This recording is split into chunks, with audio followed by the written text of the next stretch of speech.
My name is David Russell, and I am talking about a topic tonight that I am super excited about because it encompasses a whole bunch of my interests. Yes, I'm an entomologist, but I've been birding since I was that tall, and I've taught ornithology at Miami for over 20 years. We've been running a bird banding station for over 20 years. I've been birding for over 60 years. And every single season brings something new and exciting. How many people go birding around here? Did you see this week or 2 weeks ago? Anybody? What is that? Remember, this is a college course today, so there will be a test at the end. There'll probably be essay and spelling counts. What is that? It's a limpkin. That's the limpkin from Acton Lake at Houston Woods State Park in Ohio. About, 3 days later, I went to a pond over by Richmond, Indiana, and there's a limpkin there. It was eating these big giant floaters, a mussel. So at least the limpkin at Acton was eating snails like it should. The reason I get so excited about things like this is here's the range for limpkins. This is typically a snail-feeding bird of the Everglades. And to have one at Acton Lake, and to have one, the pond, there's actually one in Nebraska, there's one in Minnesota right now, there's one at Rush Run as of the weekend. It's probably one of these because these guys have left. But when we start talking about birds and bird migration, it's just, things just drop out of the sky and you go, what happened? Like last Friday. How many people were at Caesars Creek last Friday? You know what was at Caesars Creek last Friday? Have you seen the news? Yeah. Hey, today.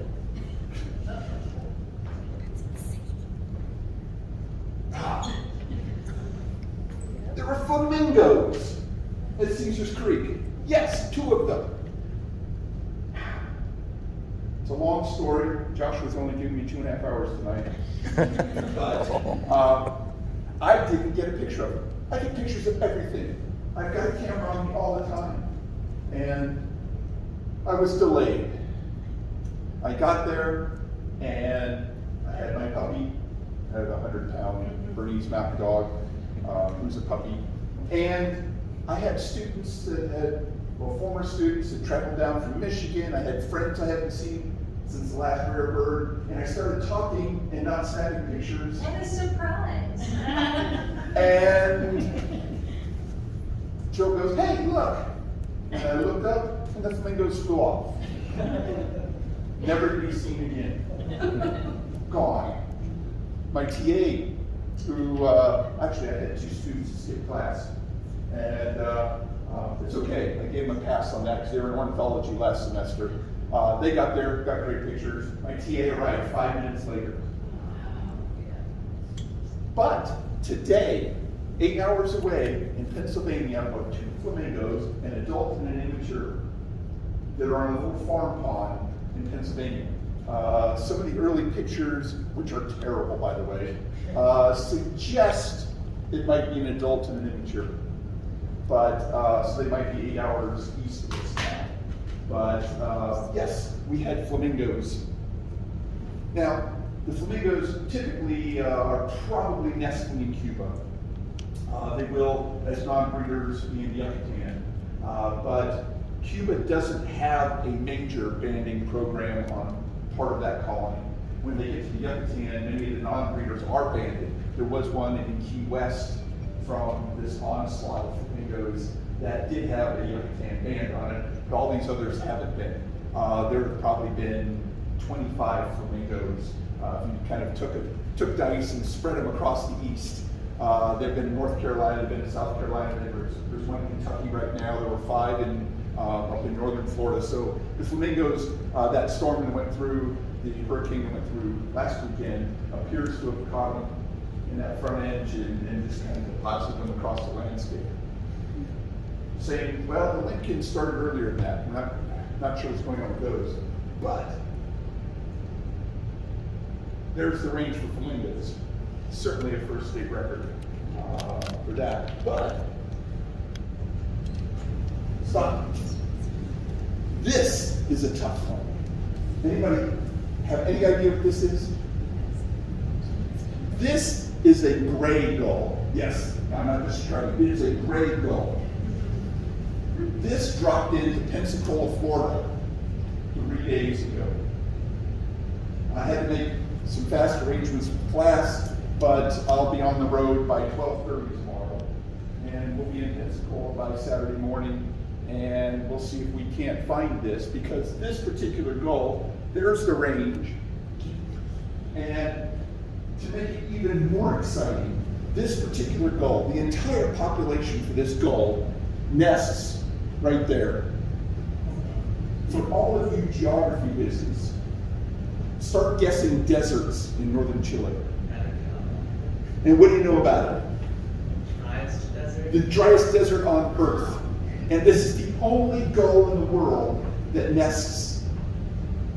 It goes 100 kilometers inland to nest in the desert. Hypothesis is might be anti-predator. There's nothing else that lives in the desert. If you can survive in that. But when would the nesting season for this gull be? Spring, which is next month. Down there. So why and how a gray gull, its first North American record, showed up last week in Pensacola. It might be part of the storm that hit the Baja in California last weekend or 10 days ago. That brought in an immense number of seabirds and deposited them, sprinkled them across the lakes of Arizona and California. This might be one of those birds that has been wandering, wound up in Pensacola. And so hopefully it'll stay another day. It's super exciting. But the bottom line here is, and this is where it nests. Yes. But for tonight, I'm just throwing this in there because Joshua gave me all that extra time. But tonight, I want to talk about migration in general. And this wasn't migration that occurred. There might have been some birds that got up in the air, maybe migrating, and got blown off course. But the movements of these last couple, that's atypical. We're going to talk about some of the priorities we have now for migration studies, new ways to follow migration, and finally some goals for the future. And now normally I run my PowerPoints by Jill first, and she hates all of my color combinations. She hates how I format things, because what I would have done is said, we're talking migration. I want to have my PowerPoint with birds migrating.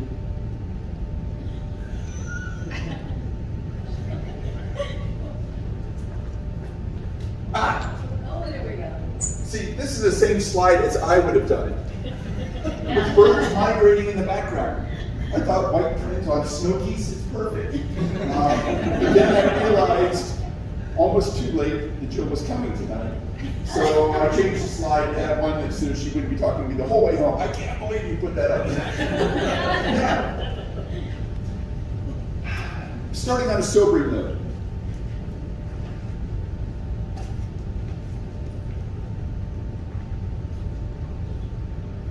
A couple of years ago, Jill and I were fall birding at Houston Woods. And this is, it's like now. It's a time of year with lush green growth. There should be bugs everywhere. There should be food. There should be berries. There should be all of the things that migrating birds need. And as we were walking on one of the trails at Houston Woods, a little bird kind of fluttered across in front of me. And thought it was a butterfly at first, and looked and realized it was that. I put it in my sweatshirt pouch, and it's not doing very well. It died within minutes. And when I examined it, it was emaciated. they starved to death. And I thought, how can a little bird like this in September in Ohio starve to death? There's got to be more bugs and caterpillars and berries than you could ever want. How could this happen? And so this has led me to kind of reposition some of the work we're doing at the university with my students. I now have students that spend time in moths, in caterpillars, and with birds and bird migration, because things have really begun to change for the worse. This is Houston Woods. It's about an hour, whatever direction we came from, that way. And if you look at Google, if you look at it like Google Earth, but if you look at it like a bird would look at it, what Houston Woods is,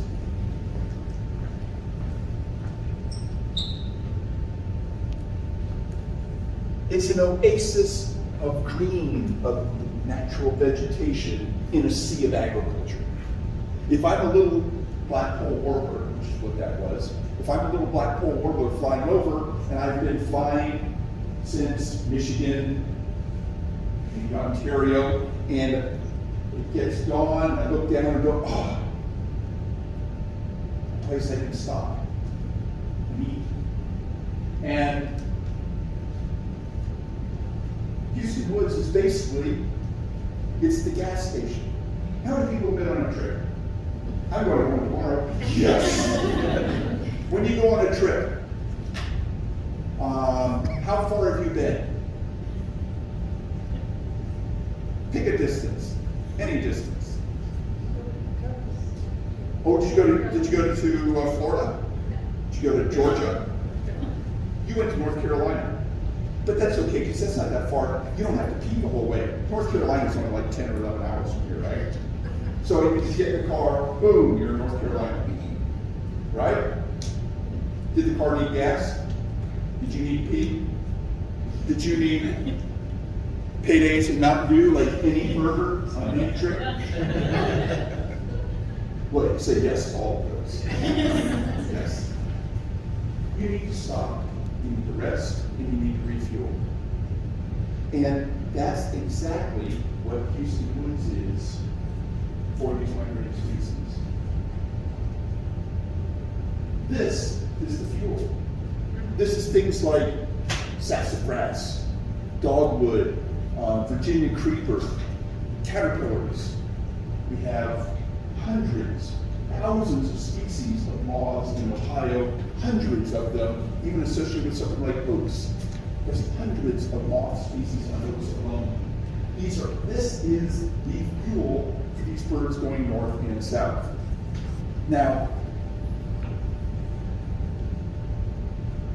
the fuel that birds use is not paydays, it's not Mountain Dew, because that's all sugar. If we look at the amount of energy you get from sugar, you get substantially more energy from the same weight in fat. So when you metabolize fat, you get considerably more energy. And in addition to that, when these birds are, say, flying across the Gulf of Mexico, how easy is it to get a drink of water?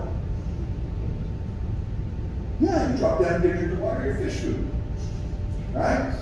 And it's salty in addition to that. So yet, these birds will fly from Yucatan 700 miles to our Gulf Coast non-stop. 8-ish hours, it would take a little bit, some birds. And how do you drink? Well, when you metabolize fat, in addition to the energy generated, it also, per weight, generates more metabolic water, more water from breaking it down. So you can metabolize tissue, and you metabolize fat, and you can make it in one go. Now, the fat, you've all gotten chicken at the store. You can kind of see, if you go to put chicken on the grill, there's fat along the edge of the thighs, there's fat along the edge of the breast. These birds actually will put it subcutaneously under the skin, and they'll also then pack it around the organs. I can see it at the banding station under the skin most easily. And I'll show you this in a little bit. I can blow on the belly, separate those feathers, and then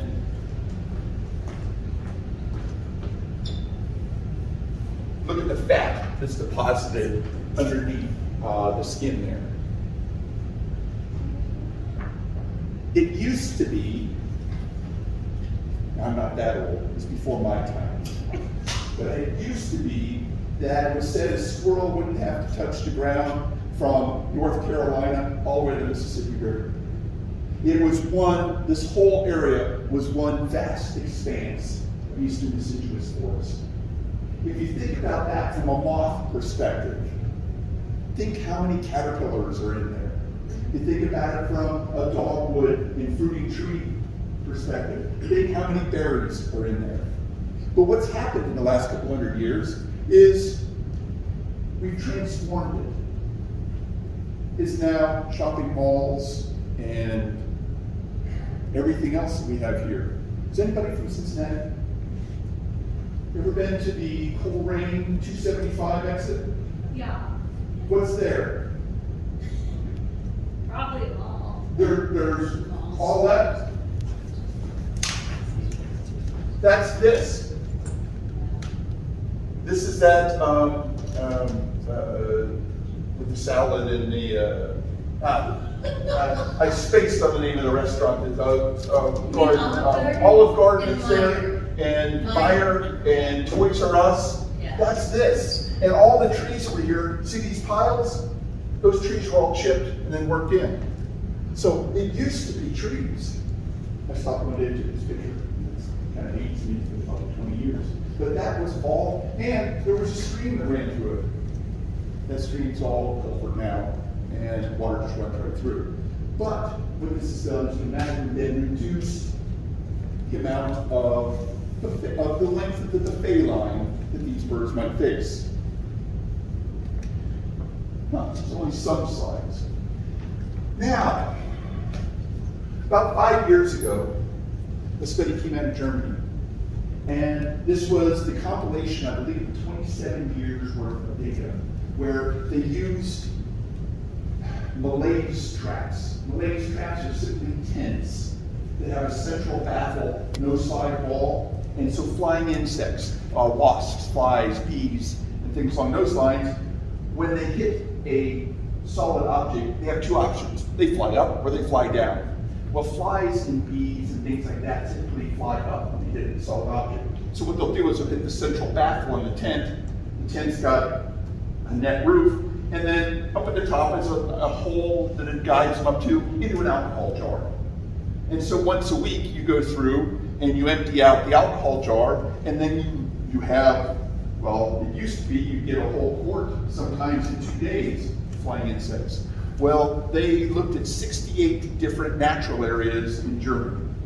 The traps were placed in the same spot, the same time, the same protocols, the same everything.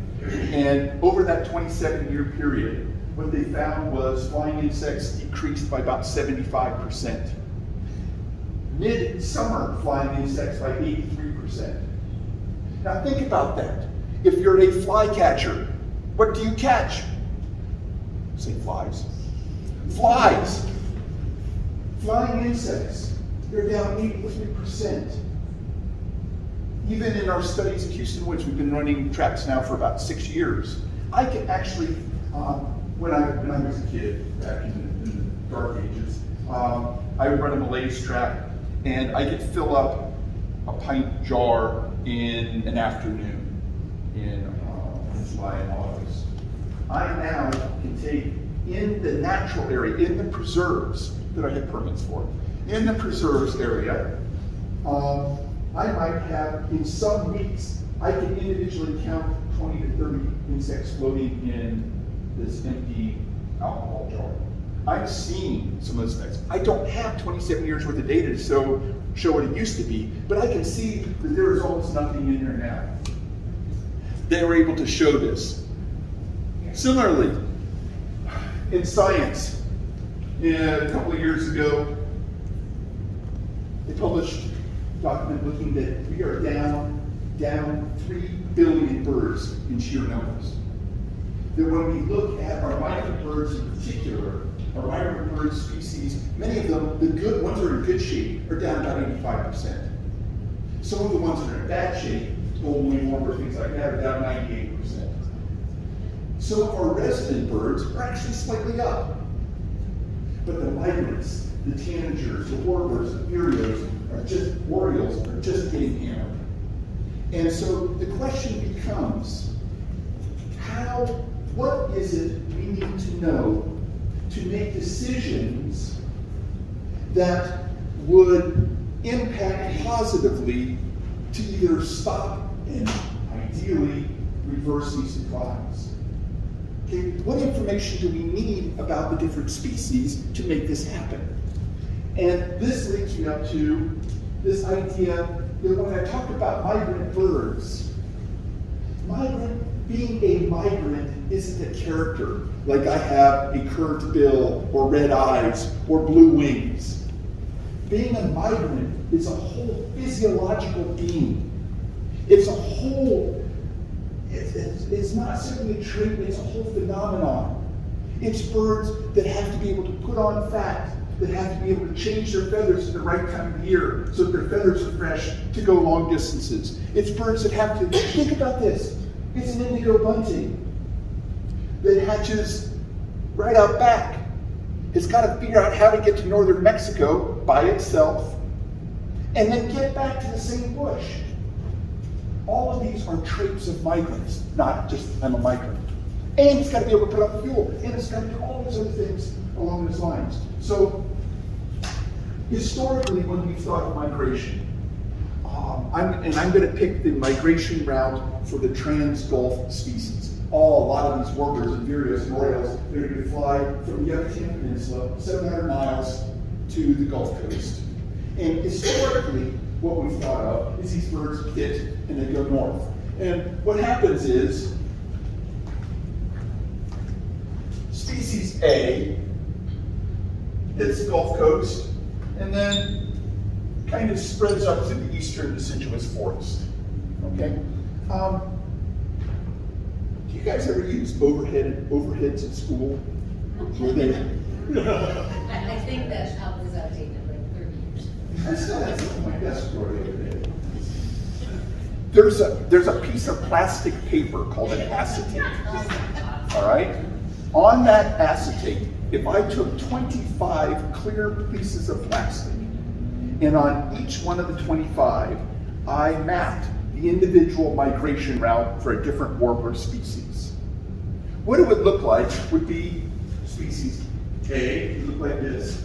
Species B would be a little different, kind of in the same realm. Species C might look like that.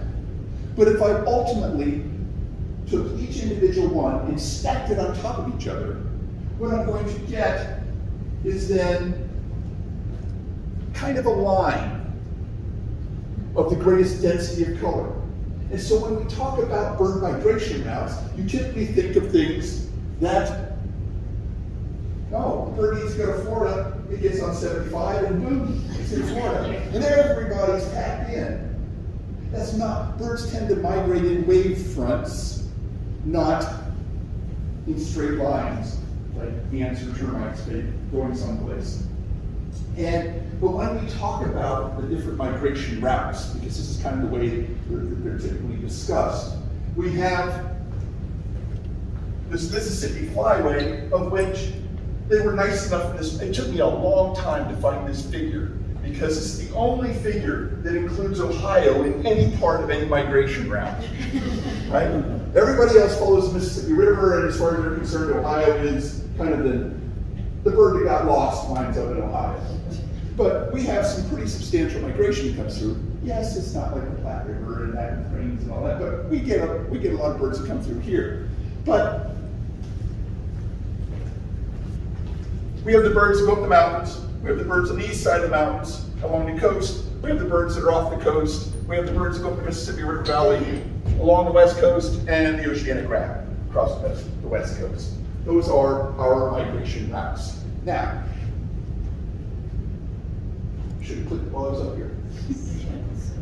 I want to throw in at this point in time, when birds migrate,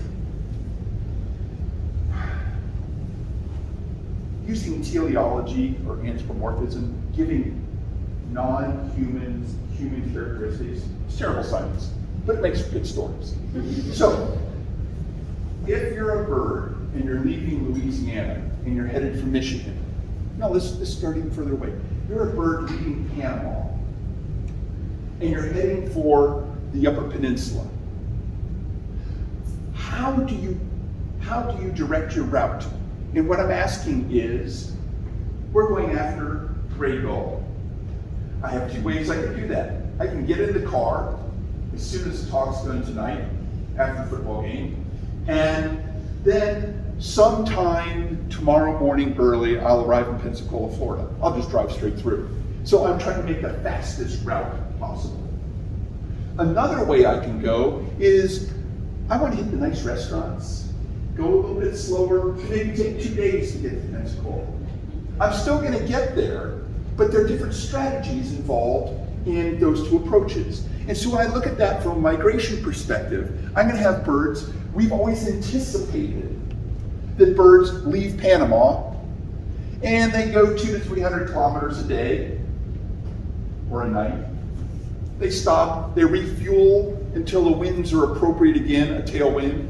And winds during migration season in spring and fall tend to run in 7-day increments. We tend to get southern winds, and then you'll have a north wind component if you're going north for 5-6 days. And so about every week you get these pulses of birds that are moving. And so it takes them about a week to refuel, and then they go.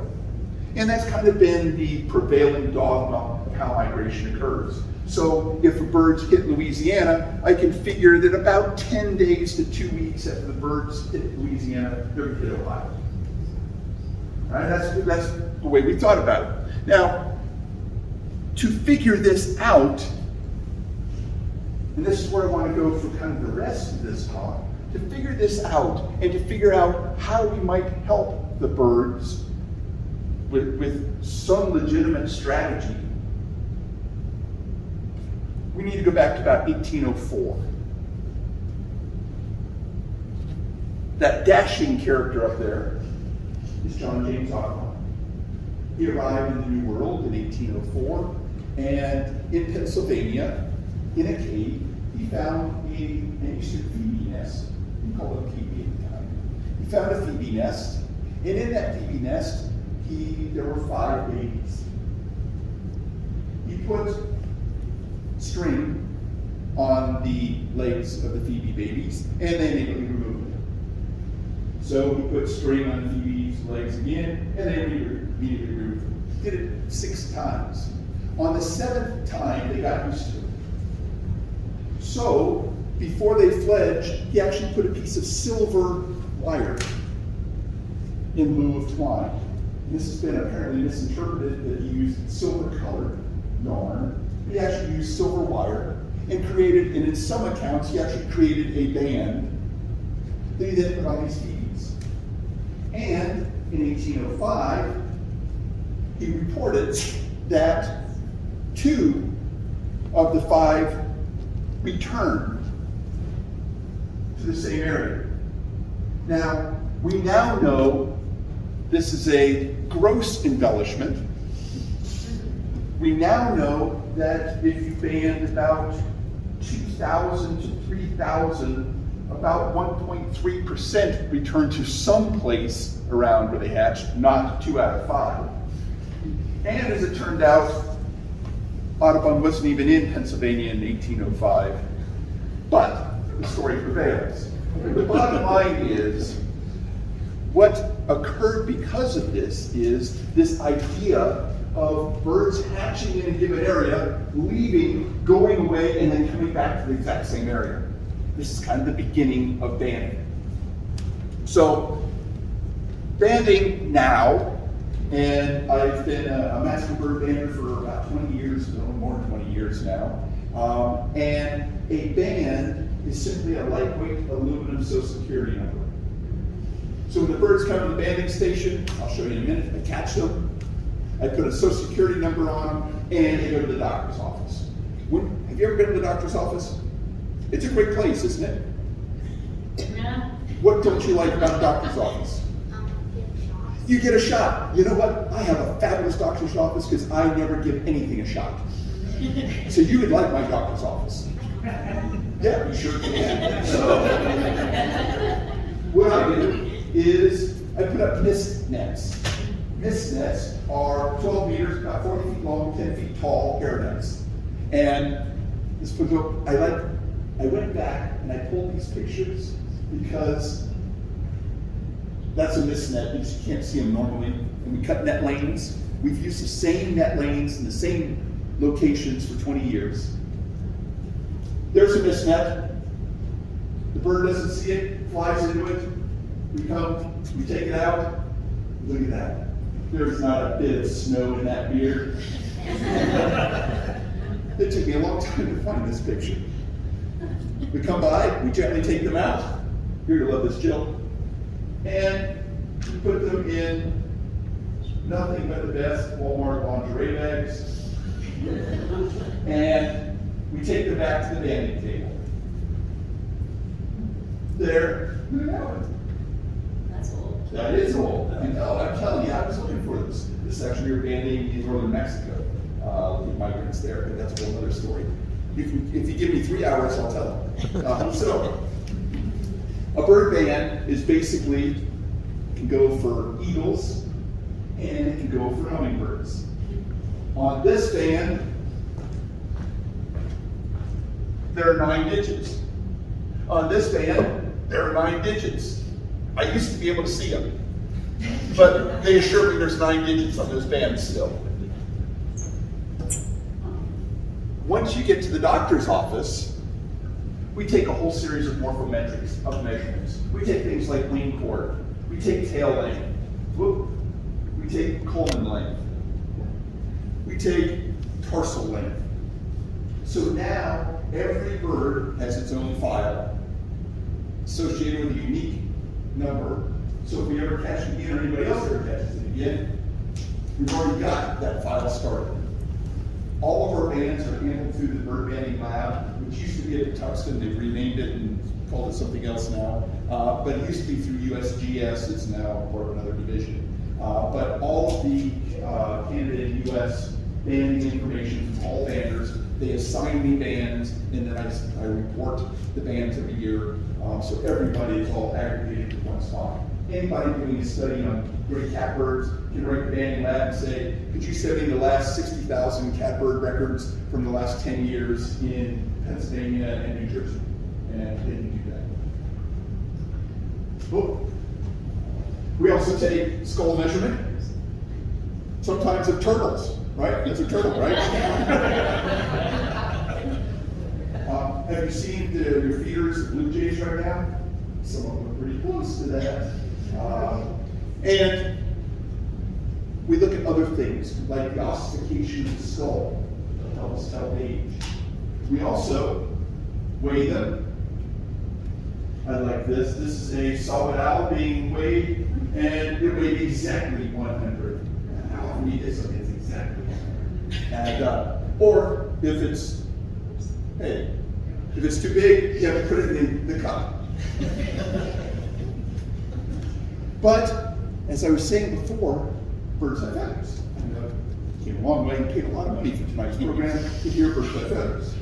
But, these feathers are not evenly distributed on the body. They're actually in tracks. So what I can do is kind of like a part in your hair. I can blow on the belly, and it's going to separate the feather track that's on the belly. And now I can see the skin that's underneath. Bird skin is immensely thin and flexible. It's translucent, I can see through it. And so when I blow on it, I can look and see if it's got fat. Like this. That's the pectoralis muscle, the breast tissue. The sternum's here, and then here's the abdominal fat. You can actually see it's vascularized because they're actively metabolizing it. I can also see if it's a brood patch. Females, now think about this. You're a bird, you got a down jacket on. If I had a down jacket on and I had an egg, and I sat on the egg with a down jacket, how much heat gets through to incubate that egg? Not a lot. So birds most females will hormonally lose the feathers on their breast and belly, and then put fluid in. It's kind of like a little blister. So when they sit down the eggs, it blebs down over them, and you get better heat transfer. I call that a brood patch. And so when I blow and I look, I can say, oh, it's a female solitary warbler with a 3 brood patch. We scale it 1 to 5. 1 is, I can hardly see it. 2 is it's getting there. 3 is fully formed and vascularized. 4, just like a sunburn, when it's done, the skin becomes kind of flaky. And then in fall, this is a 5, you grow the feathers during that fall molt, and it fills back in, so you have a big bare patch all winter. Now, if it's a male, hey, if it's a male, birds are what dinosaurs became. Birds are just reptiles. And reptiles have a single opening called a cloaca. This is a reproductive tract, their digestive opening, and all of that all comes from the cloaca. When birds have sex, a couple years ago, when birds have sex, they just touch cloacas. Only takes a second. Don't feel too bad, they do it 2 or 300 times a day. But to have that much semen available, the males have a sac at the base of the cloaca, and that fills with semen, which pushes the cloaca out. We call it cloacal protuberance, a CP. And again, we can score that, so we can determine where the males are in breeding condition. And so things like robins or towhees and sparrows, that is a CP of 3. It goes from kind of like a TP to a 2-sided shape to a water tower. And so that's a CP of 3. Those are fully reproductive males at that point. Hey.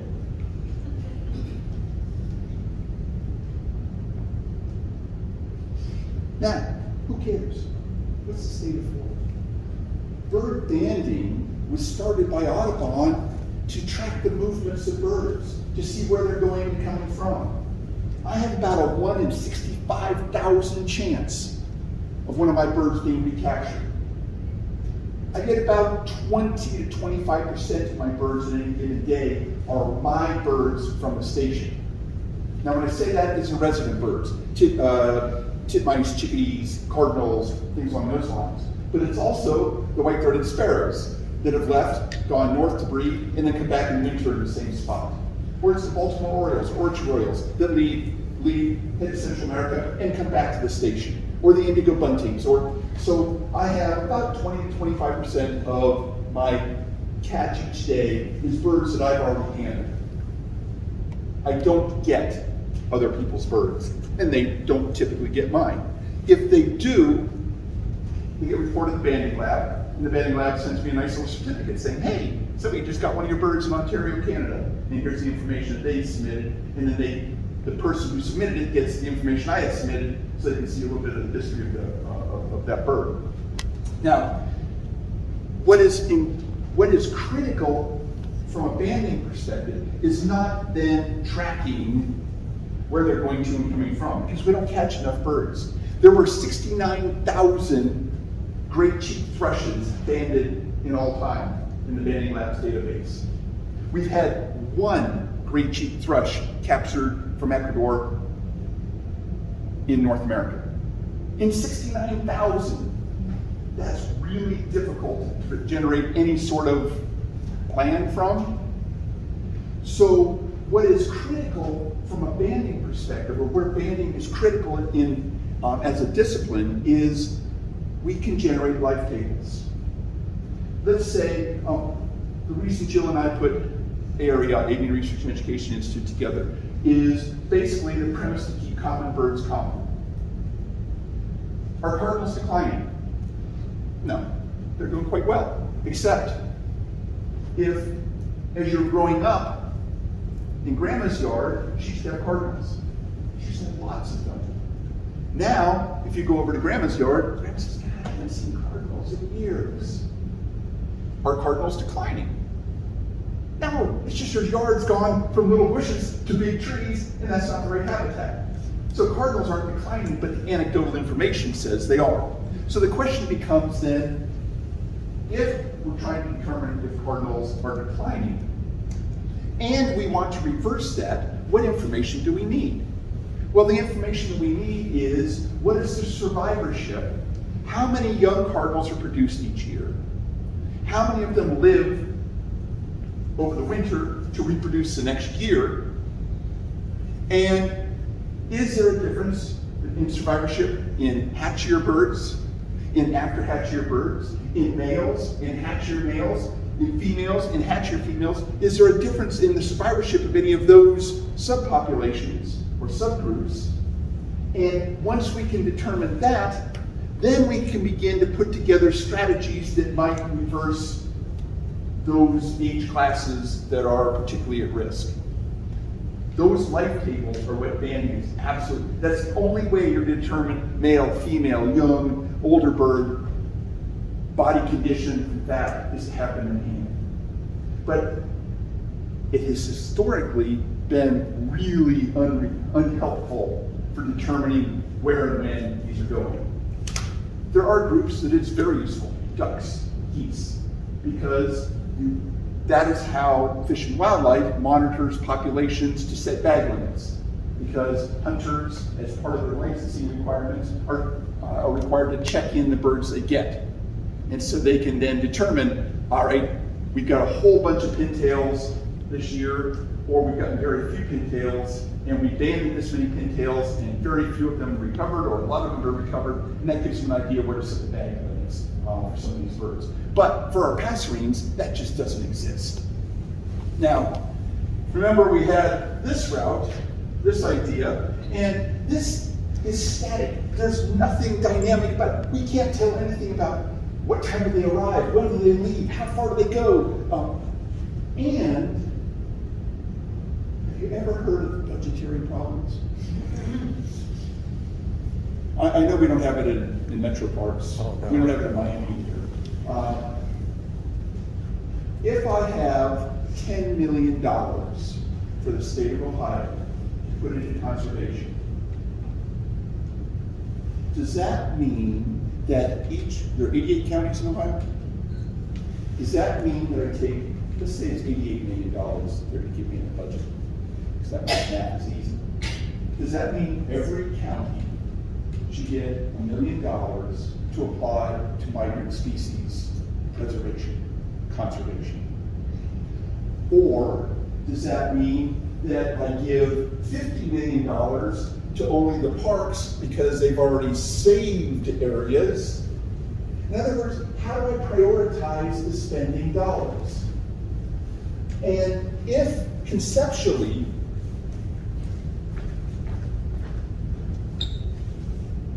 migration is a wave front, then that means that this spot in Ohio is of equal value of that spot in Ohio, is equal value of that spot in Ohio, and all of them are equally important to receive conservation dollars. So I'm spreading my money out over a wide expanse, maybe to limited success. Okay? In the last 20 years, 15, we have had an advent as technology, as we've been able to get electronics smaller and smaller and lighter in weight. We've had the capacity then to track individual birds during this migration, to see where they're going, how long it takes. We can now put telemetry on solitary warbirds, on thrushes, and follow individuals. Check this out. These are ospreys we use satellite trackers on.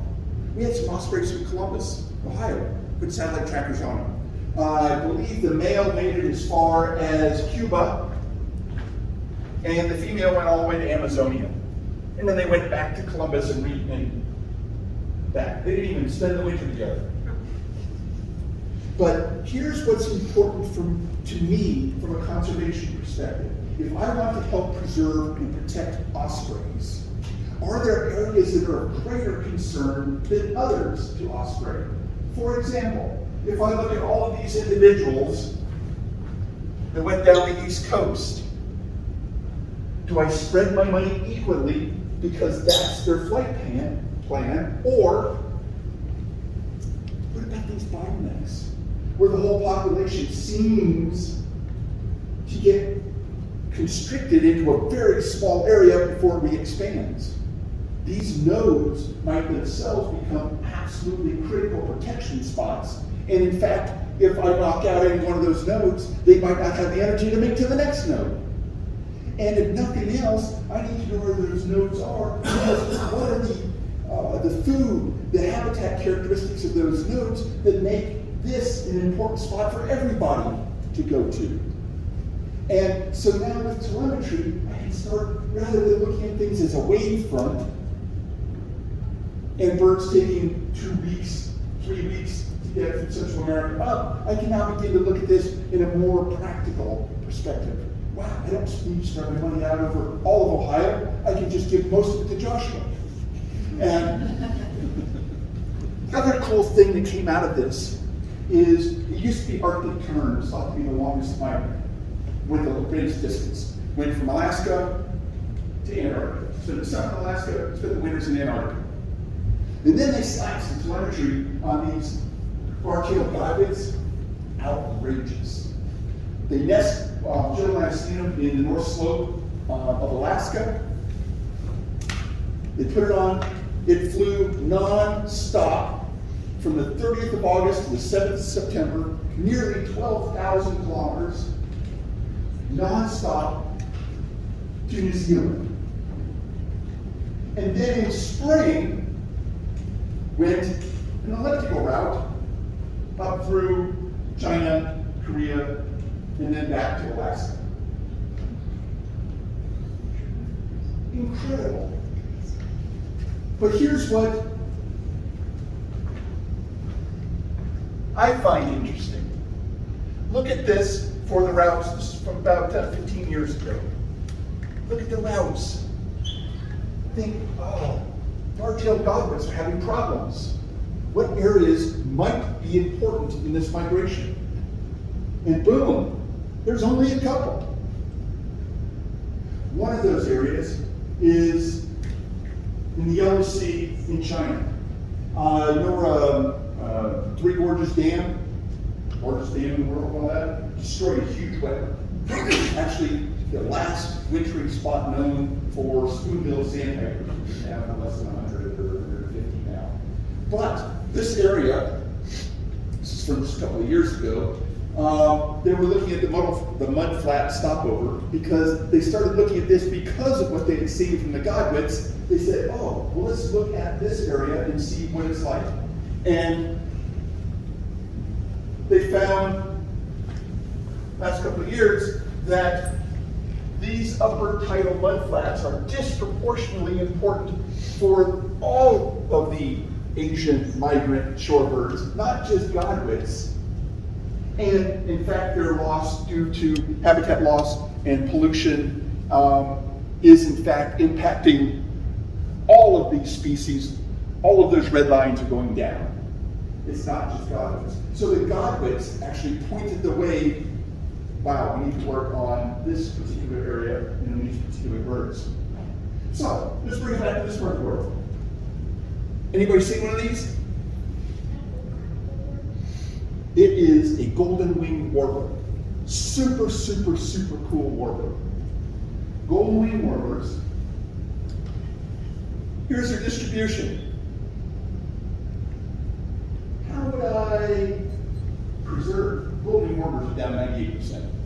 There have been a number of initiatives the last couple of years to put them on the endangered or threatened or endangered list. It's failed because we don't have enough information to support that they're down so much, because how we monitor them, we can't give the information necessary to meet permitting requirements. But if that is golden-winged warblers,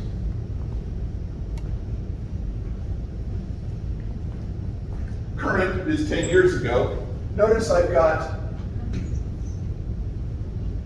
two populations of golden wing warblers. The golden wing warbler population from the Appalachian area is nearly gone. The ones that are up in Minnesota and that sort of area are doing better. They're not good, but they're doing better than the other ones. Minnesota just spent $10 million destroying a whole big area so it could come back in succession for golden wing warbler breeding. That $10 million could have been better spent elsewhere, but that's just my opinion. But the bottom line is, that's what we know from breeding bird surveys. Now, we start doing telemetry on these birds.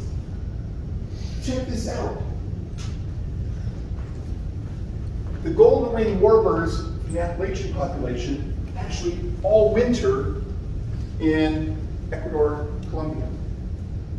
The birds from the upper Midwest, they all winter in Central America. The populations actually winter in different areas. Now think about this. What's happening on the ground, on the wintering grounds? This area is getting destroyed with fragmenting forests. This one's bad, but it's not. There's lots of big parks that are down in this area. This has been heavily, heavily fragmented. So that $10 million I spent on the breeding grounds, I'll bet $1 million of it would have saved a huge chunk of that, which might have had a greater impact than $10 million on a few individuals up here. This is what I'm talking about how we can reprioritize dollars based on new technology. Now, one of the other cool things, and also, notice blue wing warblers. Blue wing warblers have been integrating with golden wings because blue wings have been moving north and have been basically pushing blue wing or golden wings out there toward interbreeding, hybridizing, and pushing them out. Guess where blue wings go? They go with the golden wings in Central America. They don't go to the golden wings in South America. Your numbers are doing fine. And it's a successional species, so it's actually pretty stable.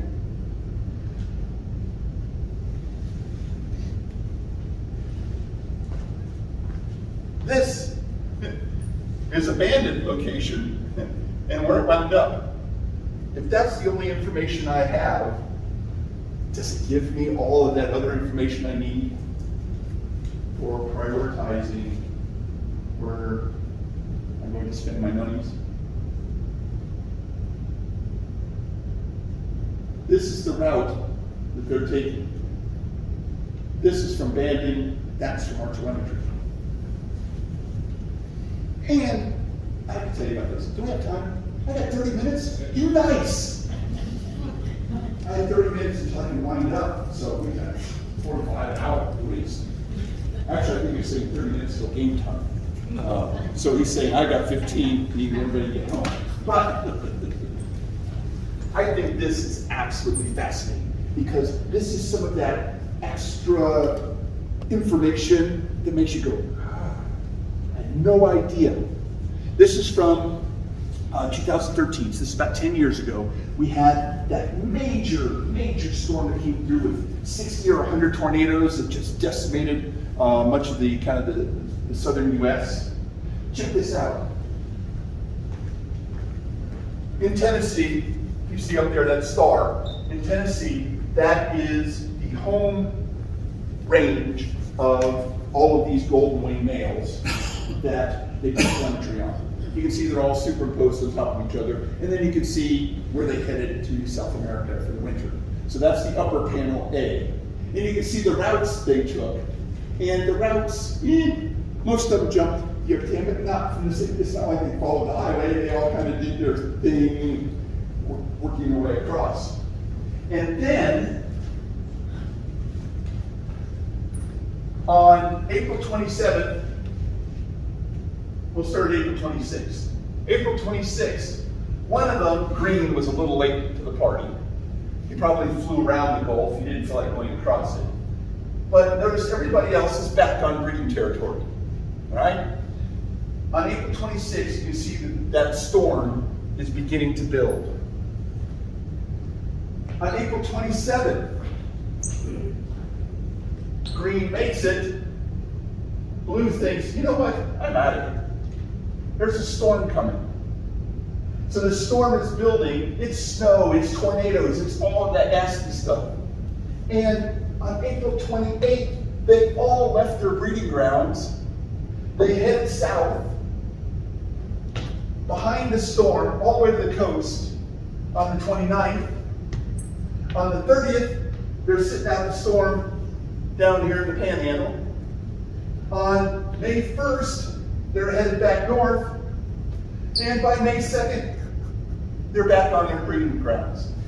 They knew this storm was coming, flew 300 miles, avoided the storm, and then flew back. Right after having arrived. How cool is that? Meanwhile, we're getting beat up. And meanwhile, we're getting beat up. That's right. They're smarter than we are. These are bird brains. I'd rather have their brains. But, you know that? But how? Why? What did they use to detect that? How do they know how far to go? These are all questions now that we can ask that we would have never even dreamed. If I had told you this story, you'd say, yeah, right. But this is some of the stuff that's being generated now, and basically the tags the tags these are using, you have to recapture the birds and download the information.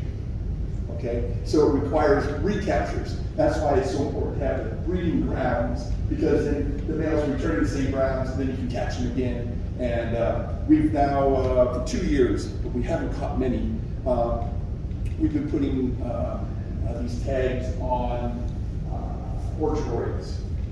Questions on where they're wintering, if they're brooding, or if they're breeding again in western Mexico, and then fly to Honduras before they come back. There's a hypothesis in the literature that they're double migrant breeders.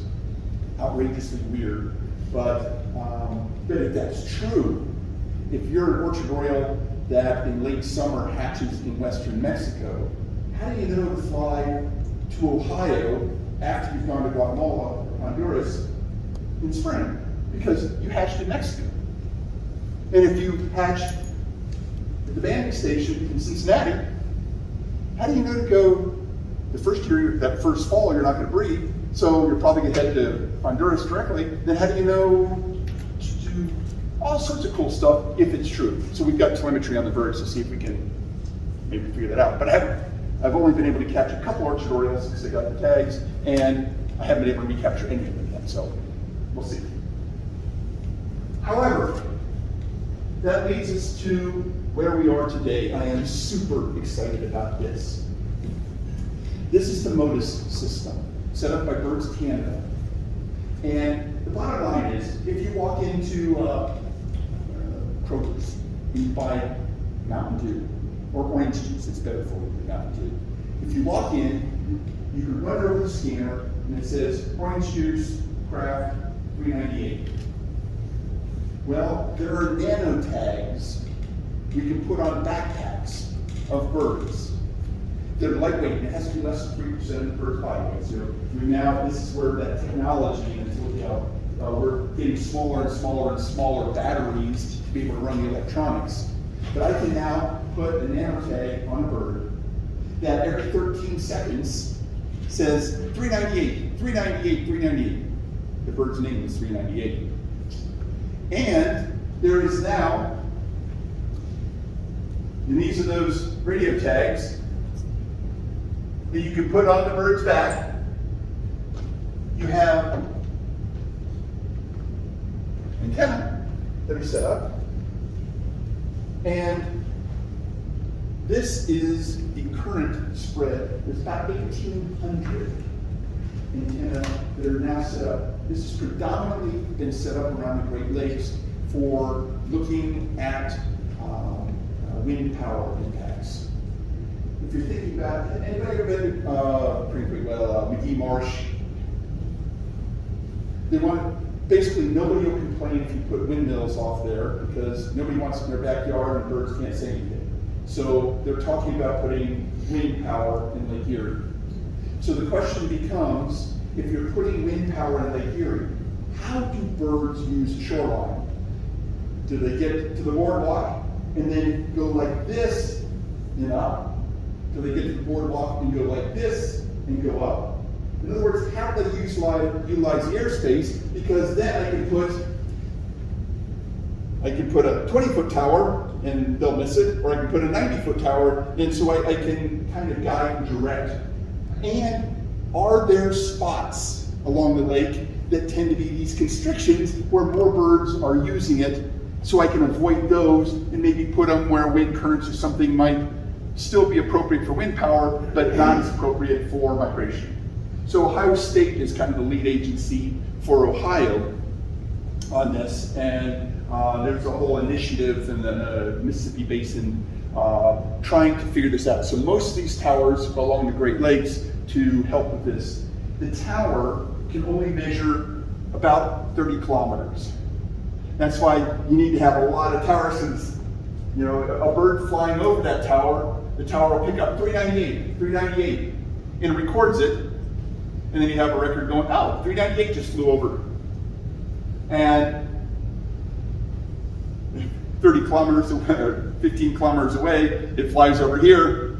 If you don't have a tower, you don't. So right now, literally now, we're putting in more and more towers. We just got one in Miami this last fall, and you guys got one at Caesars Creek. And actually, you've had two pings last fall. We've had a lot of things, different things. A lot of them are solids, but. Well, get rid of the solids and the silly, goofy little birds.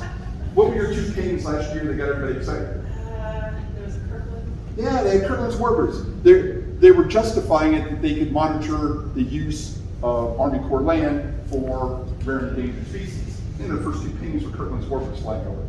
Just like, we win! And now you do these owls and other things. So it's, but we just got one in Miami, and I'll talk about it in a minute.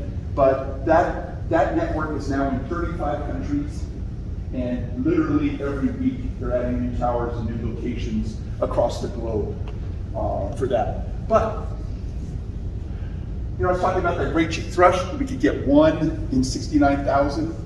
Guys, they put 15 nanotags on gray cheeks, and they flew north. And guess what? They had 13 birds that logged in. 13 out of 15 their first year. Now you can begin to look. Wow, where are these birds going? Now, how come the lines end at the Great Lakes? We don't have any towers above there, so we don't know how far they're going. Jill and I see gray cheek thrush and Fairbanks. So they're going, but we don't have any towers up there to pick them up any further. But boy, we can see where they're winding up and going through. And this goes back to what I was talking about before. If you're a bird that's taking 2 weeks to traverse, or a week and a half to traverse 200 kilometers, you have time to find caterpillars when their densities might not be great. But look at this. These birds left May 5th, and they're already up here on May 9th. They're blasting. They're heading to the Gulf Coast tonight. So what does that mean about the stop? The areas where they stop? They have to have fuel. They have to be top quality habitat. Otherwise, they're not going to have the fuel to do those big jumps. This entirely changes the dynamic of what you think about these rest stops, what they need to have. We're going in there. Now, this has now led to a lot of work being done on rest stop appropriateness. And this takes me back to Houston Woods. What can I do in Houston Woods? I have 15? Nice. What can I do in Houston Woods that is going to make it a better rest stop if it's in fact not the breeding grounds, not the wintering grounds, but the rest stops that are truly impacting bird populations? Let me give you an example. That black-tailed warbler. Black-tailed warblers, they weigh about 13 grams. What that means is that a quarter, 25 cents, weighs about 5.6 grams. So they're about 60 cents worth. All right. They will fatten up to about 23 grams, just about double to head north. Now, think about a female black-poll warbler. When she arrives in Canada, within a week, she's going to arrive after having come from Brazil. She arrives in Canada, she has to find a mate, build a nest, and lay 5 eggs.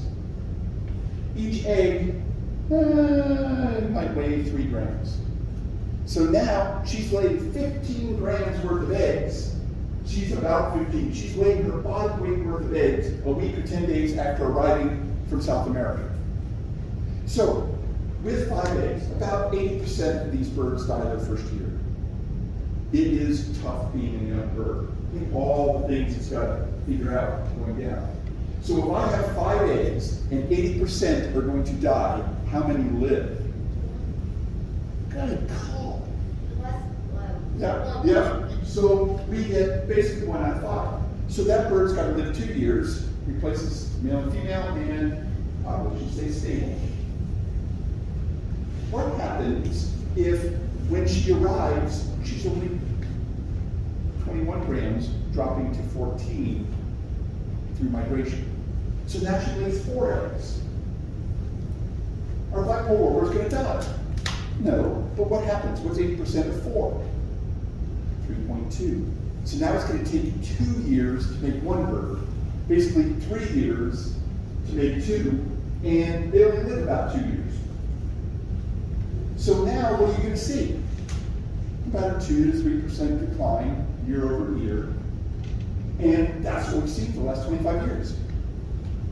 And so now, if that's the case, then it's all important that these rest stops have the appropriate fuel, because if they don't, we're not killing the birds, we're simply slowly knocking them down. And I want to tell you, I'm going to spend and notice I'm saying in the last couple minutes here, because I'm nearly done. We just put up a Motus tower. I'll have Steve, we're working together, put up the Motus tower. We've had 1 ping of a non-arbor on there in May. Has anybody ever seen this bird? Any idea what that is? That's not a baby species. That's threatened. Is it a knot? It is. It's a red knot. And red knots. Now, this is why I bring you, because That should be obvious, yes, I know. this bird right here dropped in while I was at Crane Creek, but actually it's at Maumee, in that artificial lagoon. It dropped in, literally took a bath, spent 10 minutes, and was gone. But where are we in any of this? The only bird that has hit our Motus tower was a red knot on May 9th. It was banded in South Carolina. And it went from here, and then came back to New Jersey. Now we go, wow, it's kind of an anomaly. Mary Great Bird Sanctuary in Connersville, just 30 miles the other side of this. They got a red knot. You know, what's going through these knots' minds? Does it have conservation implications? I don't know. Check this out. Uh-oh. Now I have to actually go online. But this is Swainson's thrush. Swainson's thrush winters, Central South America, breeds in the boreal forest up north. This last fall, we put telemetry on about 10 Swainson's thrushes. And I want to go to the Motus and show you what our Swainson's thrushes are doing. But I want you to take a look at what Swainson's thrush as a species does. Kind of conceptually think, is this like golden winged warbler, where our Swainson's thrushes are special and that they only go one area?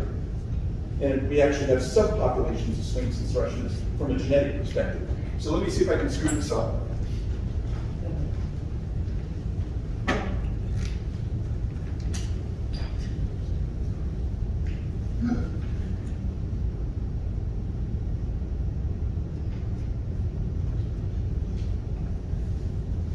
All right.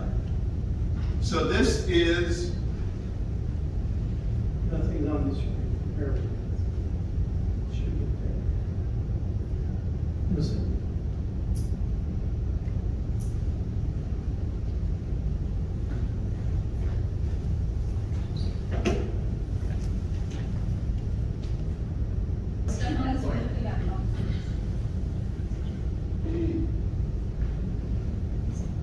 this is Swainson's thrush. And this is our Swainson's thrushes. Check this out. This is from another site. This is all us. And check out our Swainson's thrushes. Most of them went up through Michigan.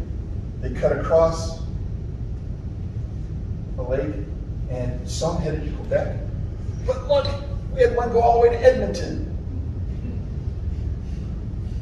But most of them seem to be doing this, and the other side of Ohio seems to be doing some of the same thing too.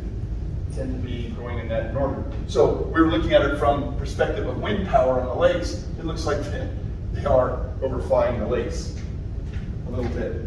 All right, I'm gonna back this up again. So they all left us, and literally they went different directions. How cool is that? Now, Is each arrow an individual? each arrow is an individual. Yeah, so this is tracking one individual across Motus towers all the way to it. Now,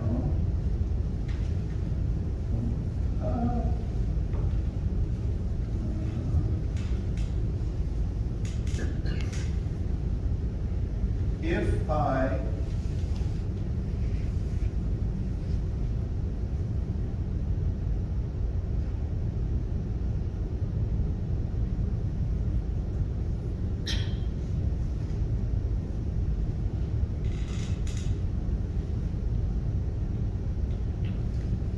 white-throated sparrow, common winter resident here. Look, white-throated sparrow wintering grounds, white-throated sparrow breeding, again, a boreal forest nester. What do they do? I've been doing a lot of white-throated sparrow work, looking at the difference between tan and white dwarfs and the genetics and looking at males and females and all of that sort of stuff. Do tan, well, plan them out. There's actually a chromosomal inversion that leads to the difference between tan and white, which makes them genetically incompatible. They can't mate with each other. And, but, check this out.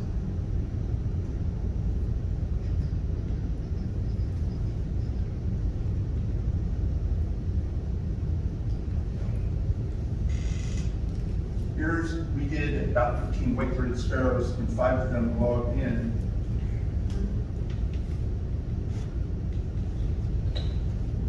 Look at our white-throated sparrows. I also included some from Eastern Ohio and Tennessee and all that. Look what they did. They all went up the East Coast. Look what ours did. Ours went basically to the UP, one to Ontario, one got confused in UP and Illinois. But now, I can't wait to see this fall, because these birds are going to come back. You know, they hit all the towers going south. White-throats don't get here till usually the end of October, middle of the end of October. So now I can see where they're going, and I can see which ones are mine at the banding station. Because what I did is I tried to catch early in the season before migrants left in spring, so it would have been mine, and then later in the season, which would have been migrants coming from down south to see who used the banding station going north. And I tried to have whites, and I tried to have tans, and I tried to have males, and I tried to have females. And I was curious to see, and I can track every line as an individual. And so I can track every single individual and see how and what they're doing. And so this is where we went from silver threads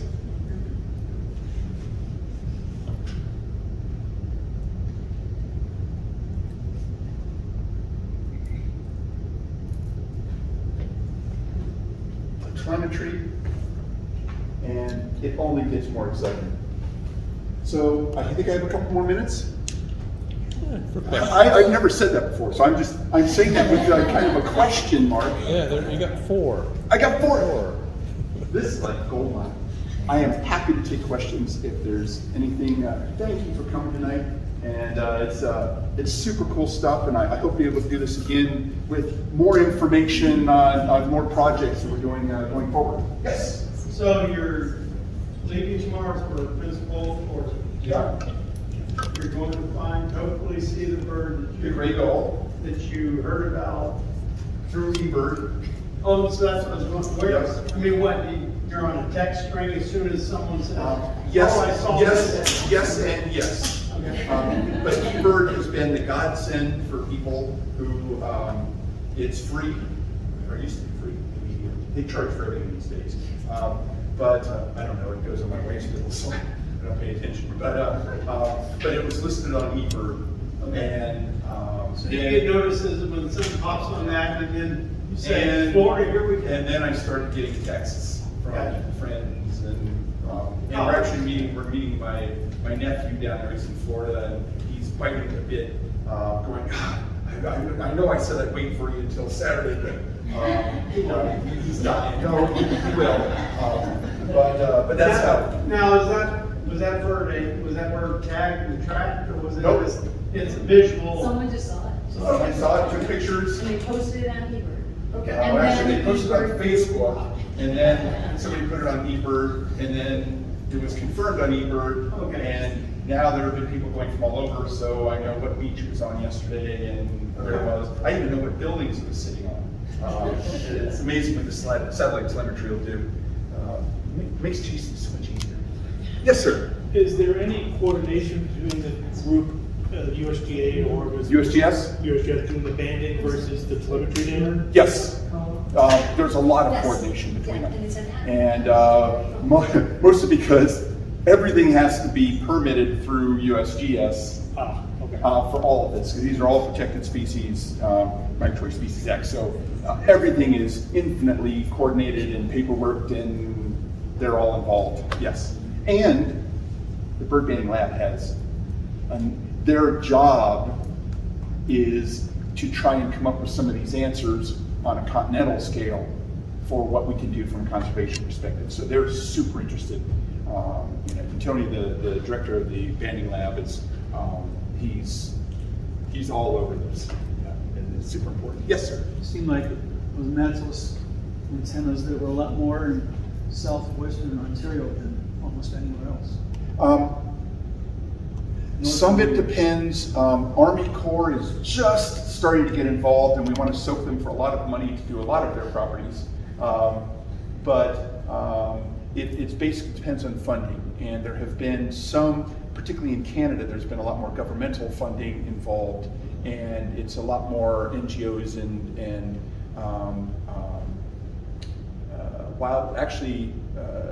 the wildlife, USGS and Fish and Wildlife is funding a lot of it here. It's about $10,000 per tower. But once it's up, it's up. But yeah, but we're looking for lots of grants and things like that to begin this process of, we want a picket fence across Ohio. I think Pennsylvania's getting a picket fence across it, and that way we can monitor stuff going. Now, it's not just for birds. They're doing this with bats. They're doing this with dragonflies. They're doing this, I'm sorry, monarchs, yep. And you can put telemetry on an insect. The problem is the battery life, because that's what's adding the weight. But you can monitor, and so if you go to Motus, M-O-T-U-S, and just put Motus birds, and then you can click on it, you can look at, don't do it. You will never go home. You will say, I'll be home in 10 minutes, and an hour later, it's fabulously interesting. Yes. We got towers at Inglewood and Carriage Hill as well in Metro Parks, Motus towers, so you can check out what's been flying around those parks. So Dave, I have a question. Yes. If, is someone able to visit your banding station? Oh, certainly. Great question. Yeah. Thank you for asking. We band at Houston State Park. We're below the dam. So it's far south end of the park. And there's actually a sign. Actually, there's a half a sign. The sign only faces one direction. It's the blank side of the sign, the way most people come. But it says bird banding station. So we got a PG sign. We band Tuesday and Thursday mornings. And we started this morning. Yes, it was at 4 o'clock today. And we'll band until the end of October. And then we'll start again whenever the weather is decent in spring. Again, I don't want to stress the birds, so it's not too cold. Here, Josh would come out and we have, you're more than welcome to come out and just experience migration. Today we got a lot of resident birds. In the trees over us, so nets are only within 10 feet of the ground. We had Tennessee warblers and scarlet tanagers and red stars and things going over. But in the nets, we got yellow-breasted chats and there's woodpeckers and I don't know, 30, 40 birds, I guess this morning. And during the peak of migration in the spring, and in about 2 more weeks, we might get 90 birds in the morning. So we're super busy. But you're more than welcome to come visit. And you don't have to make an appointment, right? You just show up. Yes, sir. During an active migration, do the species of birds, do they stay together or do they just randomly fly? Like the warblers and the Actually, that's a great question. Basically, you get mixed flocks. They tend to be mixed foraging flocks. Well, it's interesting. That's a great question. You'll have a mixed flock until we get to yellow runs. When yellow runs come through, they tend to be pure yellow runs. But the other warblers will be in mixed flocks. And then as they work their way across the landscape, they mix with the resident birds. So you'll get these titmice, white-breasted nuthatches, downies, that will work their way through their territory with the migrant, with a wave of migrants, and they'll all kind of feed. And then a wave will come through again, and these guys will work their way through with that. And part of it, I think, is more eyes, more predator aversion. But yes, you'll have, in some warbler flocks, some mornings we might get 15 species that'll hit the net simultaneously. And so it's a mixed bag, except when yellow runs come through. So they can identify their own species then? Oh, they certainly, and they're all communicating with each other, and that's where birding acumen or Merlin, that's where birding acumen comes in, because they have different contact calls for each species. Yeah. So you can see, oh, that's migratory green, that's red star, and that. So yes, they're all chipping and communicating, but they'll do it as part of an aggregate. We are out of time, so if you guys have any more questions, you can stick around after. But if we could all give a big round